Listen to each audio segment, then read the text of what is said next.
সবাই, সুখের চুরি দুঃখ করবে সবাই। দরদ সিনেমা মুক্তি পাবে না, এটা নিয়ে মুখ খুললেন আমাদের চিকন আলী।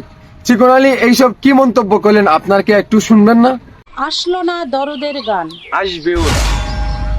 চিকন আলী বলছে ঈদ ছাড়া অনন্য মামুনের এই দরদ ব্যবসা করতে পারবেন না, এটা নাকি মালেক আফসারি স্যারের সাথে একমত আমাদের চিকন আলী।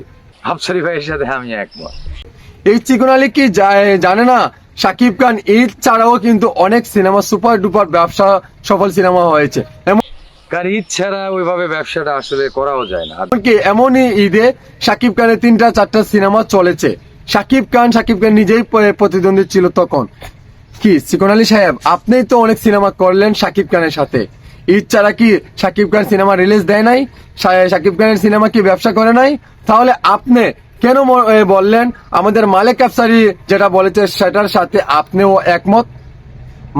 মালেক আফসারি স্যার বলেছিলেন ঈদ ছাড়া ব্যবসা বেশি একটা হয় না, কিন্তু আপনার কি জানেন না শাকিব খানকে নিয়ে কি ব্যবসা করে না ঈদ ছাড়া? তাহলে এটা শুধু আমার দোকান কেন রে ভাই? একটা সমস্যা হচ্ছে, এটা যে আমাদের অনন্য মামুনের জন্য সমস্যা হচ্ছে তা তো নয়, দেশের একটা না একটা সমস্যা লেগেই আছে, এর জন্য কিন্তু দিতে পারছে না, সিনেমাটি মুক্তি দিতে পারছে না। কিন্তু আজকে আমি বলে যাচ্ছি